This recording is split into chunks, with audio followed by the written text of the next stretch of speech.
This is NTD Evening News. Live from our NTD Global Headquarters in New York City, here is Tiffany Meyer.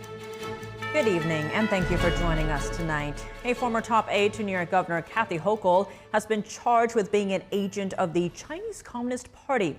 Linda's son was arrested today along with her husband at their Long Island home. She previously held multiple positions in the New York state government, even working as an aide to former Governor Andrew Cuomo. According to the indictment, Son faces 10 criminal counts, including money laundering, alien smuggling, and violating the Foreign Agents Registrations Act. In one instance, court documents show Son used her position to derail communications between Taiwan and New York state officials. Prosecutors say in exchange for helping to advance Beijing's agenda, the Chinese regime facilitated millions of dollars in transactions for Sun's husband, who had business activities in China. The couple later used those funds to purchase a $4 million home on Long Island. The FBI raided the property in July. Son and her husband, Chris Hu, pleaded not guilty at a federal court in Brooklyn this afternoon and will be released on bond. Federal authorities have long warned about the Chinese Communist Party's influence both in Washington, D.C. and within state governments. And we'll dive deeper into this story and Beijing's overseas spy network later in the show with Casey Fleming, CEO of Black Ops Partners, a business warfare and counterintelligence company. So be sure to stay tuned for that. Intelligence company Graphica says a Chinese social media influence operation is allegedly posing as American voters. The operation is mocking politicians and spreading divisive messages ahead of the November presidential election. NTD's Christina Corona tells us more. The operation, known as Spamouflage or Dragon Bridge, is linked to the Chinese state and has been active since 2017, mixing spam with targeted propaganda. It uses thousands of accounts across over 50 websites and social media platforms, wrapping up activity as the election nears. Intelligence firm Graphica says the influence campaign impersonated American anti-war activists, using multiple accounts to post memes criticizing both Trump and Biden, labeling Trump a fraud and Biden a coward. The campaign does not appear to favor Democrats or Republicans. It aims to amplify existing criticisms of American society and government. Graphica identified 15 Spamouflage accounts on X and one on TikTok. The TikTok account Harlan Report was one of the group's top assets. One of its July videos got 1.5 million views. The video allegedly mocked a Biden press conference at NATO's 75th anniversary summit, where he stumbled over a speech. Former Department of Justice Cybersecurity Policy Director Colonel John Mills says the Chinese regime is using a calculated approach. One is just to inflame existing tensions on existing voters. Two is also to influence the outcome of the election. I think clearly they would probably prefer a Harris win over a Trump win. So they are also going to be promoting that. Mills says these operations use specific techniques to exploit social divisions. It's existing perceptions. It's using positive and negative confirmations of those positions to amplify pre-existing as they divide up, as China divides up the target groups. You got to always divide up your audience. Mills notes that in China, the concept of truth is highly fluid and can be shaped to fit any narrative. They don't care about truth. You're going to get a histrionic push of information that oftentimes has nothing to do with reality or truth. However, China has denied interfering in the U.S. election, with a spokesperson for its embassy in Washington stating China has no intention and will not interfere in the U.S. election. And we hope that the U.S. side will not make an issue of China in the election. Facebook has since described this campaign as the largest known cross-platform covert influence operation in the world. Related YouTube, Instagram, and TikTok accounts have since been suspended as part of ongoing enforcement actions, according to their spokespersons. X did not respond to a request for comment as of Tuesday afternoon. Reporting from the city of El Monte, Christina Corona, NTD News. At least 51 people are dead and many more injured in Ukraine today after what's believed to be one of the deadliest Russian strikes of the war yet. NTD's international correspondent Arian Pazdar has the story. Videos show the scope of destruction after a missile attack on the Ukrainian city of Poltava on Tuesday. President Volodymyr Zelenskyy said he ordered an investigation into the circumstances of the attack. Rescue operations are still ongoing. Debris is being cleared. All services are involved. As of now, the number of injured stands at 271. People are under the rubble of the destroyed building. Everything is being done to save as many lives as possible. The Pentagon commented on the attack on Tuesday afternoon. And again, just demonstrates the brutality, the viciousness of these assaults. Zelenskyy once again asked allies to allow Ukraine to use their long-range weapons against Russia. He said that's needed to destroy weapons stored deep inside Russian territory. The Pentagon responded, saying, as it relates to our long-range strike policy, I don't have any announcements to make in terms of any change in policy. He added that the U.S. will continue to support Ukraine in different ways. Also on Tuesday, a reporter asked the State Department why allies are restricting Ukraine while leaving Russia with free hands. Russia does not have a free hand. We continue to supply. We continue to supply Ukraine with air defense systems. If you might recall the question that you were asking me a number of times over the summer, why don't you do more to provide Ukraine with air defense systems? And then at the NATO summit, we announced the provision of a number of air defense systems that have been put in place to defend Kyiv and other cities across Ukraine. Also in Ukraine on Tuesday, an anticipated government shakeup might have started. Multiple high-ranking officials resigned. Among them are the Strategic Industries Minister, the Justice Minister, and the country's Environment Minister.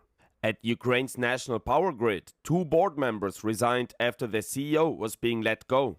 The 2 board members say the dismissal of the CEO was politically motivated. The head of the power grid was being let go on Monday after he presented a report to protect grid facilities during Russian attacks. Arian Pazdar, NTD News. And Russian President Vladimir Putin is in Mongolia today for the first time in 5 years, despite calls to arrest him for alleged war crimes in Ukraine. Ahead of the visit, Kyiv urged Mongolia to hand Putin over to the International Criminal Court, or ICC. The trip was Putin's first to an ICC member country since the court issued his arrest warrant in March 2023. Member countries are required to detain suspects, but Mongolia maintains important economic ties with Russia. The Mongolian president gave Putin a red carpet welcome and said his country wants to maintain close ties with Russia. Protesters who tried to unfurl a Ukrainian flag at the welcoming ceremony were arrested. Turning now to the Israel-Hamas war, large protests continued in Tel Aviv for a 3rd consecutive night tonight. Hundreds took to the streets to call on the government to reach a ceasefire deal that would bring home the remaining hostages held in Gaza. The protests began after the Israeli military announced last week that 6 hostages had been killed by Hamas terrorists in Gaza just as troops were closing in on their location. Meanwhile, the White House says it's working on a new ceasefire and hostage deal proposal with its Egyptian and Qatari counterparts. Israel's Prime Minister Benjamin Netanyahu says a hostage and ceasefire deal with Hamas must be conditional. That is, Israel must maintain control of Gaza's border with Egypt. NTD's Washington correspondent Jack Bradley is at the State Department with more on the Biden administration's view. Israeli Prime Minister Benjamin Netanyahu said that a condition for a ceasefire proposal includes maintaining Israeli presence along the southern border of Gaza, along bordering with Egypt, known as the Philadelphia Corridor. Netanyahu called this area Hamas's lifeline. Netanyahu said that ceding this will allow Hamas fighters to resupply their arms.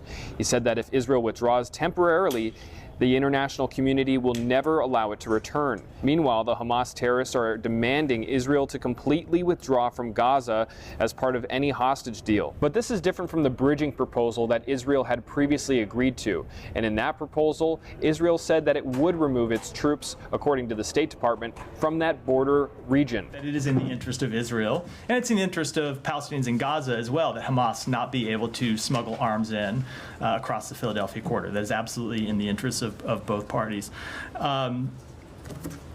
But we are opposed to the long-term presence of IDF troops in Gaza.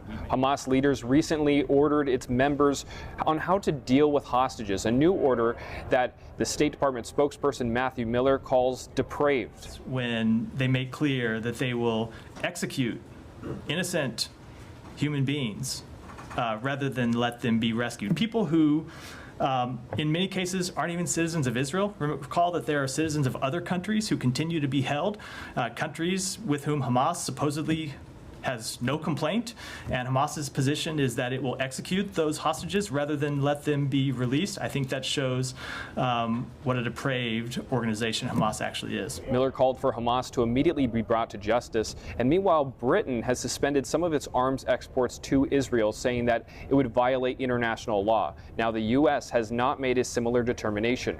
Reporting from the State Department, Jack Bradley, NTD News. And unrest is making its way back onto the campus at Columbia University. Pro-Palestinian demonstrators gathering outside the school's gate as students return to classes for the fall semester. Footage shows the iconic alma mater statue vandalized with red paint. University officials recently released a report on campus anti-Semitism and laid out guidelines for protests. The Ivy League school was the epicenter of a nationwide pro-Palestinian movement last spring. Activists demanded universities across the country to decouple from Israel over its military actions in Gaza. In some cases, those protests turned violent. Columbia University's president resigned last month after facing months of criticism over her handling of the demonstrations.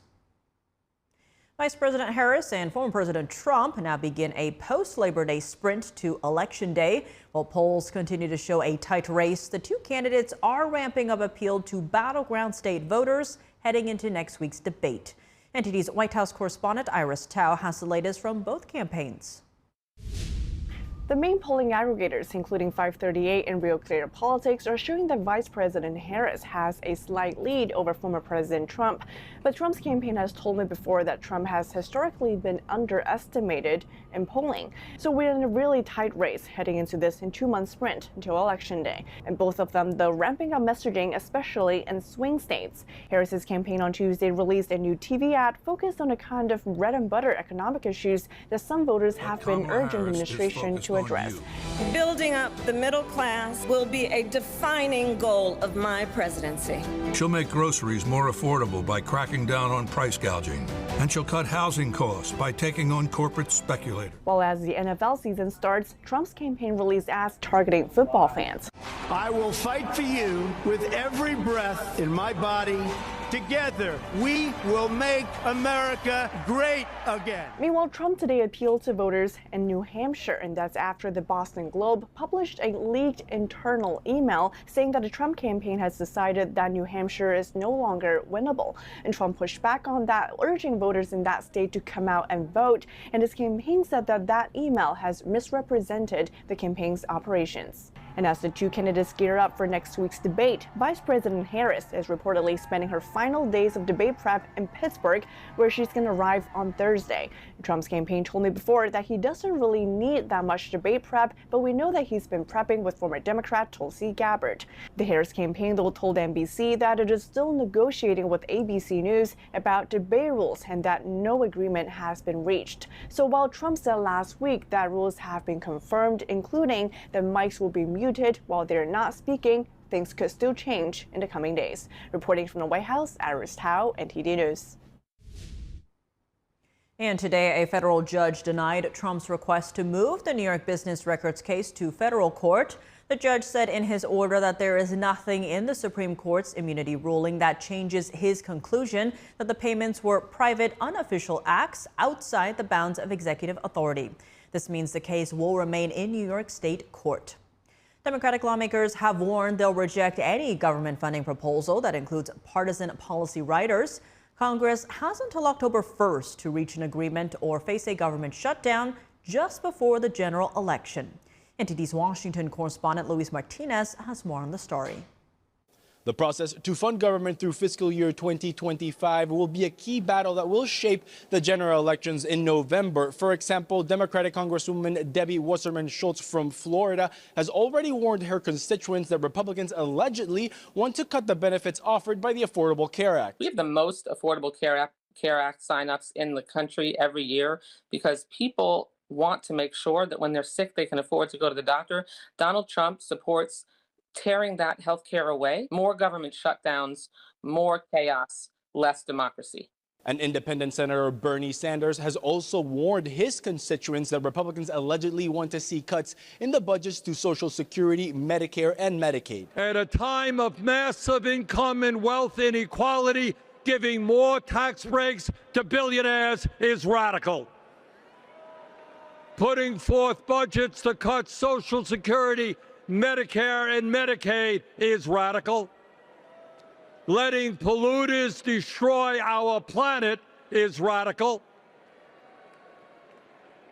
And my friends, we won't let that happen. According to reporting by Punchbowl News, House Republican leadership is planning to put forth a continuing resolution to fund government through March of 2025 and will attach the SAVE Act to the funding package. Republican Congressman Chip Roy from Texas, who drafted the SAVE Act, posted on social media that if Democrats voted no with the SAVE Act attached to the funding bill that funds government through March, it would be pure politics. Well, the White House has charged against the SAVE Act by releasing a statement saying it would make it much harder for all eligible Americans to register to vote and increase the risk that eligible voters are purged from voter rolls. It is important to note that Speaker of the House Mike Johnson initially aimed to decrease the government budget for fiscal year 2025, but the continuing resolution that has been discussed thus far would keep a government budget within the Fiscal Responsibility Act, meaning that no government department or agency could increase its budget by more than 1%. Reporting from Washington, D.C., Luis Eduardo Martinez, NTD News. Welcome back. I'm Tiffany Meyer. Venezuelan authorities have issued an arrest warrant for former presidential candidate Edmundo Gonzalez. That's over Gonzalez's refusal to respond to 3 court summons to testify about an opposition website. The website published detailed information on Venezuela's disputed presidential election results. NTD's Jeremy Sandberg has the update. The warrant issued against Venezuela's former presidential candidate Edmundo Gonzalez is part of a criminal investigation into the country's election results. Authorities accuse Gonzalez of various crimes including usurping official functions, sabotage, and conspiracy. That's after Venezuela's top court and election officials declared President Nicolas Maduro won a third 6-year term in office last month. The court concluded vote counts published by Gonzalez's opposition party were false, certifying Maduro's victory. This based on a tabulation of roughly half of the votes. Venezuelan law says each party in the election has the right to a tally sheet from every ballot box level voting machine. The opposition party managed to get records for more than 80% of the 30,000 machines despite efforts to block them and publish them on its website. The printouts look like shopping receipts and have been long considered the ultimate proof of election results in Venezuela. The records showed an overwhelming victory for Gonzalez. Maduro's party refused to publish its copies of tally sheets. Gonzalez rejected 3 summons, arguing, among other issues, they did not specify the condition under which he was expected to appear. Maduro said about 2,000 protesters were arrested early last month. Among those detained are opposition leaders and a lawyer, journalists, political organizers, and poll workers. Jeremy Sandberg, NTD News. Tragedy off the coast of France. At least 12 people died after a boat carrying migrants capsized on its way to Britain. Most of the victims, women and children. I would obviously like to have an extremely emotional thought for them, for their families, they who were undoubtedly looking for a better life in Great Britain. First responders retrieved the bodies of the 12 dead and rescued 53 people. Some are in critical condition. Officials said the victims were mostly from Africa. Tackling illegal immigration has long been a priority for the UK and France. This incident is the latest in a string of tragedies that have taken place on the English Channel. Worth noting, the channel is a vital shipping lane. Despite the busy traffic, strong currents along the route make it dangerous for small boats to cross. Germany's right-leaning AfD party scored a surprise victory in one East German state. The party is critical of mass immigration. It's a controversial topic in Germany. NTD's Malcolm Hudson has more. In Germany, the right-wing party Alternative for Germany, or AfD, is gaining ground. In recent elections, it secured its first major win in one state and came a close second in Saxony. Frank Furedi, Sociologist and executive director of MCC Brussels says this is a significant shift in the country's politics. I think what it means is that the post-war settlement, which depended on this two-party system between the socialist SPD and the Christian Democratic Party, with the liberal FDP being part of the scene, is now gone. Fritz says this status quo has been unraveling for several decades. The AfD rose to prominence in part through its criticism of mass immigration. It's a controversial topic in Germany. Fritz said anybody questioning mass migration over the last 20 years or asking what it means to be German is automatically accused of being fascist, far-right and xenophobic. And the consequence of that is that it's kind of the effect of this use of high-charge alarmist language has worn off. Most people have become tired of the just like Hitler, just like Nazi rhetoric. Fritz says this type of language is now working against the people who have been using it. The AfD's victory has prompted Germany's leader Olaf Scholz to urge other parties not to enter into coalition with it, a strategy known as the firewall. The idea is to stop it gaining major political power. About 1/3 of voters chose the AfD in the two recent elections where it gained major ground.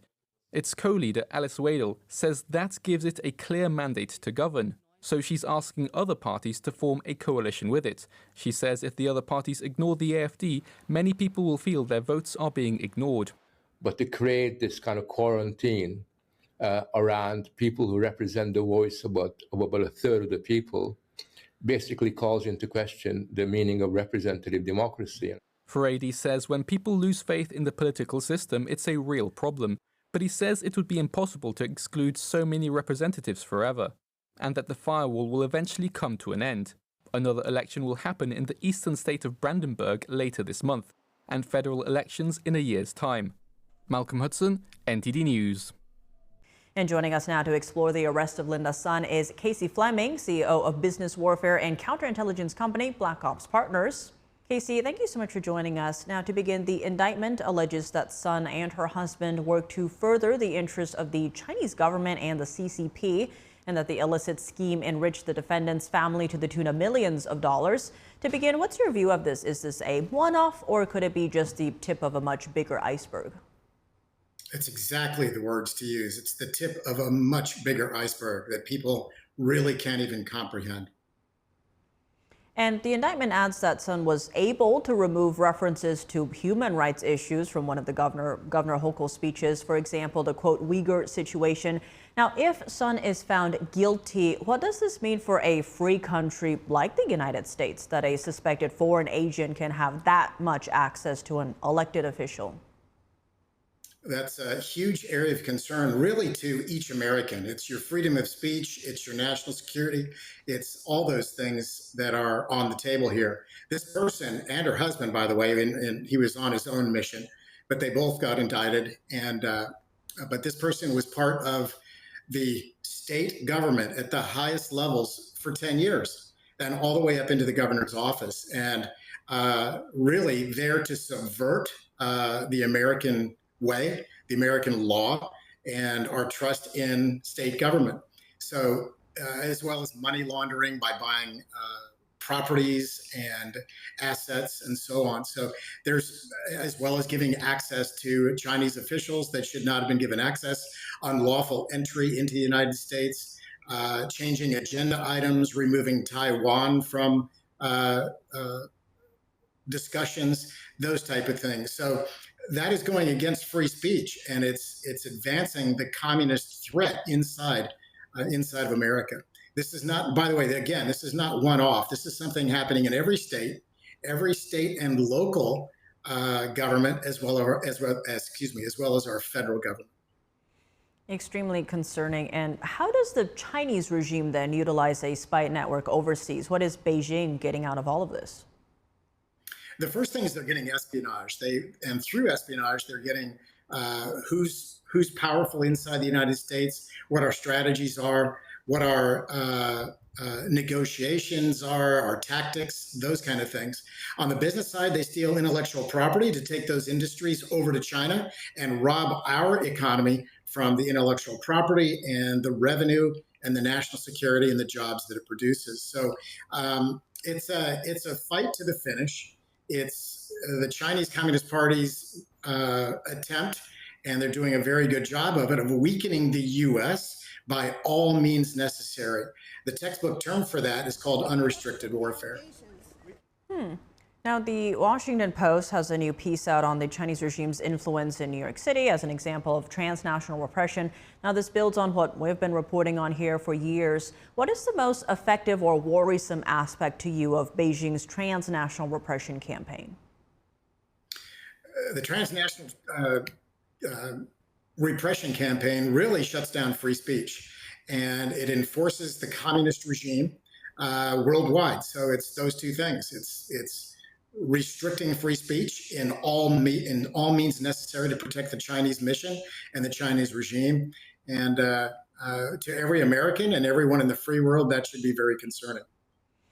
And Casey, when it comes to this transnational repression, or as you were mentioning, unrestricted warfare, how should the U.S. respond to these tactics used by the CCP?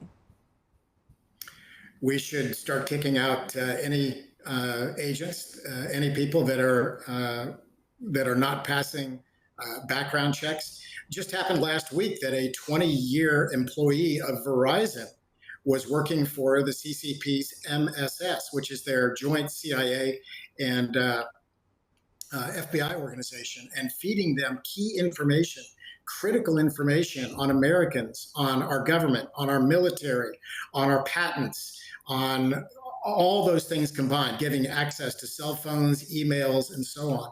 So this is going on in every company, every branch of state, federal, local government, every university. We are at war. This is what World War III looks like. And the Chinese Communist Party intends to take over the United States without firing a shot. But they're focused on the average American, first and foremost, on the front lines of this war, and our military on the very rear lines and as a last resort. And Casey, just really quickly explain to us the difference between unrestricted warfare and maybe what we think of as warfare here in the West.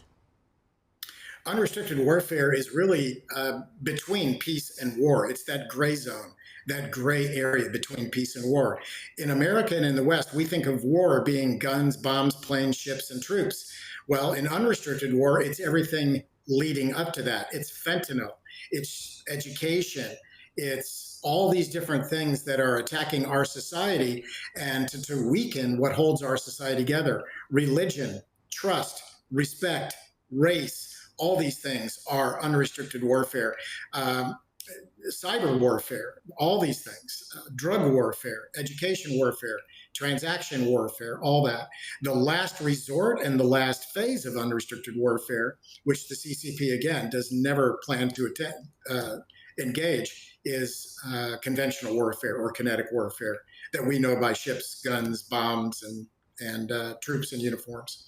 So this is on the front lines. This is through media warfare, narrative warfare, those type of things. And every American needs to be aware of that. This is what's happening to them and their families and their companies on their watch. Casey Fleming, CEO of Black Ops Partners, thank you so much for joining us. Thank you for having me. Last month, the New York Times published a series of stories alleging abuse within Shen Performing Arts. The articles accuse the arts company, whose mission is to revive traditional culture through classical Chinese dance, of coercive practices. But many Shen artists have spoken out against the articles, saying the paper misrepresents them. So what's the real story? The Epoch Times' Yanni Akalik sat down with those who are most affected to hear their stories. Here's a trailer of the program.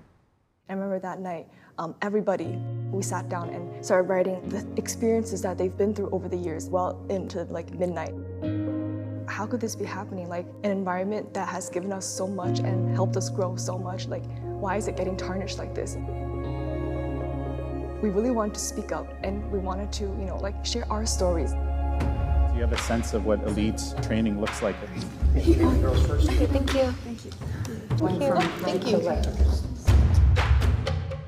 There's this New York Times article that's come out that has painted an extremely different picture. How do you react to that? I feel everything was taken out of context, to be honest. You have this wonderful group of people with personalities and their interests, their hobbies. Why would I willingly choose to stay somewhere like that and for over a decade? Jumping is easy, right? They watch you, but getting up, you watch like them. Jumping up. No, you watch them. You watch, because It's the same for us. They have steps. They go like this. Yeah. I think we're done here. We're actually pretty crazy. Okay, thank you.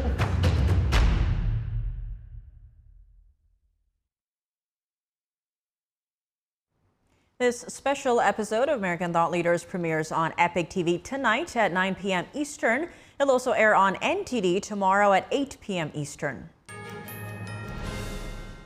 Welcome back. I'm Tiffany Meyer. Now for your sports news, we're joined by NTD's Dave Martin. Dave, a lot going on today, but let's start in college football, where Florida State has dropped out of today's AP Top 25 poll after starting the season 0-2. Yeah, I think it's expected after they lost to both Georgia Tech and Boston College to start the season. Now, both those games, they were double-digit favorites. Both they obviously lost. Still, it's surprising to see a drop like this. I mean, they went from a top 10 team in the preseason to unranked in the first regular season poll. That's only the third time that's ever happened.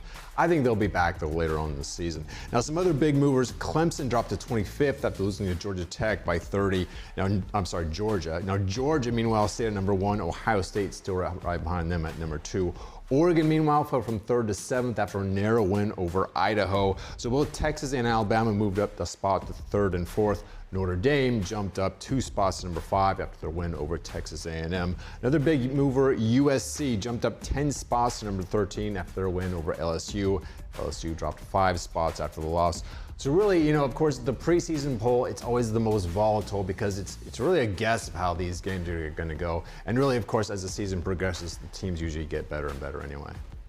Well, moving to NFL news, San Francisco All-Pro tackle Trent Williams has reportedly ended his holdout just 6 days before their first game. Is there a sense he'll play? They haven't said specifically. It certainly seems like a possibility, despite missing the last month and really all of the offseason. 49ers head coach Kyle Shanahan really hasn't appeared to be that concerned about it. I mean, this is his 5th season with the team. Even though he's 36 years old, he's been a first-team All-Pro selection 3 straight years. So I think there's probably a level of trust between the team and him that he shows up ready to go. Now, he was scheduled to make $20 million this year in non-guaranteed money. He accrued more than $4 million, though, in fines for skipping everything in the postseason. In the offseason. Those fines, of course, cannot be forgiven. So that's a net of $16 million. But his new contract today looks like it's going to make up for it. It's a 3-year deal worth $82 million. 48 of that is guaranteed, including $27 million this season. So he did well, in short. Well, one holdout that doesn't seem like it's going well is the last one in the league between your New York Jets and Haason Reddick. What is the latest there? The latest is that Jets head coach Robert Saleh agreed that if he did report to the team, it would be a bonus at this point. I mean, they didn't have him last year. They barely seen him at all this year. I mean, after the trade, he reported for his physical and introductory press conference. That was back on April 1st. He's been a holdout ever since. There was a trade request last month, which the Jets said they wouldn't do. Now, their general manager, Joe Douglas, said, quote, "I think we've been clear from the outset. Let's get here and then let's talk." Now, obviously, he's just not there yet. But Reddick, though, when he does get there, he is a very good pass rusher. Reportedly, though, he was traded from Philadelphia because they were having the same contract issues with them. He's in the final year of his deal, which was supposed to pay him $14 million. That's all non-guaranteed. He's accrued more than $1 million in fines already. We haven't heard his side of the story, but this deal from the Jets is really looking worse and worse. Well, shifting gears to the U.S. Open, Taylor Fritz had a big win in the quarterfinals today, setting up a potential All-American semifinal match against Frances Tiafoe. Now, how long has it been since an American male won here? More than 20 years. That was Andy Roddick back in 2003. The Americans, the men, used to have a kind of a powerhouse with us. They won. That was the 8th time in 14 years an American had won the U.S. Open. Of course, Andre Agassi and Pete Sampras were a bunch of those. The other 7 times that was then. That was right before the big 3 of Federer, Djokovic, and Nadal really took over tennis. But back this year, Frances Tiafoe plays tonight against 9th-ranked Grigor Dimitrov. If he wins, at least the American will make it to the finals. Now, the women's side, American Emma Navarro advanced to the semifinals this afternoon. And fellow American Jessica Pegula plays top-ranked Iga Swiatek tonight in the quarterfinals. Now, of course, on the women's side, American Coco Gauff is the reigning champion, so a much different story on the women's side. Well, Davis Owens, thanks for joining us. Well, thank you, Tiff. And as a parent, this could be your worst nightmare. Anna Geller looked away for one moment as her 4-year-old son looked at an Israeli museum's ancient artifact. The next thing she knew, a rare 3,500-year-old jar was smashed to pieces, and her son Ariel was standing over it. But the accident turned into a learning experience after the Geller family returned to the museum for some closure. The Geller family was spending their summer break visiting museums and taking day trips around Israel to escape the tensions of war in Gaza. The family had just arrived at the Hesht Museum, housed inside the University of Haifa. Then it happened. My daughter asked me something, Mama, just look at this, just look at this. I just look at this, and I told Ariel, come here. And the next thing I know, it's a very big boom. Yes. Of course, it's my fault. I should have given him a hand, but it was just a distraction of a second. The rare Bronze Age jar that her son Ariel Geller broke last week has been on display at the Hesht Museum for 35 years. It's one of the only containers of its size and period still complete when it was discovered. The boy was upset and frightened. I just took him out of there to see that he didn't hurt himself. And yeah, he was very scared. So I just talked to him, so he calmed down a little bit. He told me just that he wanted to see what is inside. The museum wanted to make sure the boy and his family felt welcome to return, so they decided to use the restoration of the jar as an educational opportunity. They quickly invited the family back, but instead of using the actual broken jar, which is now under repair, museum staff found a cheap earthenware jar that they didn't mind breaking. The museum director spoke positively about the experience. Wow. Honestly, it was like a catharsis. It's such a relief to see the nice family, and we all gathered together and we did a tour, and you see the nice, sweet, charming kid. The jar, dating back as far as 2200 BC, was probably used to hold wine or oil. It's one of many artifacts exhibited out in the open here. It's part of the Hesht Museum's vision of letting visitors explore history without glass barriers. Experts are using 3D technology and high-resolution videos to restore the jar, which could be back on display as soon as next week. Returning to the old ways can often mean recovering the lost wisdom built into forgotten traditions. NTD's Dana Monahan speaks with the cultural coordinator for the Swan River community in northern Alberta about their work to revive the Cree Nation culture. Richard Woodman grew up in the city and didn't even really know he was Native for a long time. But when I moved back to the reserve when I was 13, I just started learning, I guess, about who I was as an Indigenous person and about the cultural beliefs, and just thought that was pretty powerful. Woodman is now the cultural coordinator for the Swan River community in northern Alberta near Lesser Slave Lake. He is charged with reviving the traditional culture. We do teepee making, beadwork, and we have different ceremonies and different teachings. We do land-based learning, usually once a month with the youth, and we bring our elders and the youth together to help, just to revitalize the language as well and the cultural traditions. Woodman says the teepee is more than a home. There's 15 poles in a teepee that makes up, for the poles to put on the teepee, but each of those poles represents a different value, like honesty or truth or family values. So we're sewing it up with the running sticks. Learning the old ways revives those values. In my language, there's a word called wakotuin, which it's basically like relationships or kinships, and that, we're trying to really bring that back. But it's not just relationships with people, but it's also relationship with the land, relationship with the elements, relationship with the universe, basically. So you can tell by how thick it is when you're just by feeling it, eh? Yeah. Although hunting to feed your family is a way of life, they don't just kill for the sake of killing. So even in that process of that, we give thanks to the spirit of that animal, just to keep that good harmonious relationship between those things. When we pick our herbs and the medicines from the earth, we always give, there's always a prayer said. So we put tobacco down. We give thanks to the creator, we give thanks to the earth, and we give thanks to the spirit of that plant.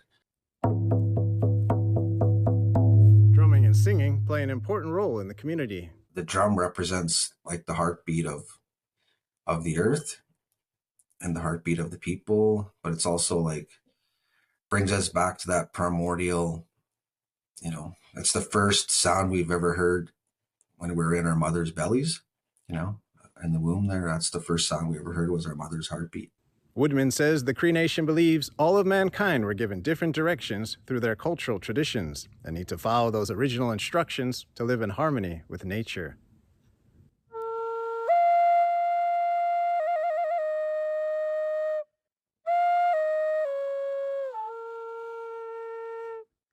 Daniel Monahan, NTD News. And that's all for today's news. For round-the-clock coverage, visit us at ntd.com or download our NTD app. Thanks for tuning in. I'm Tiffany Meyer. Good night.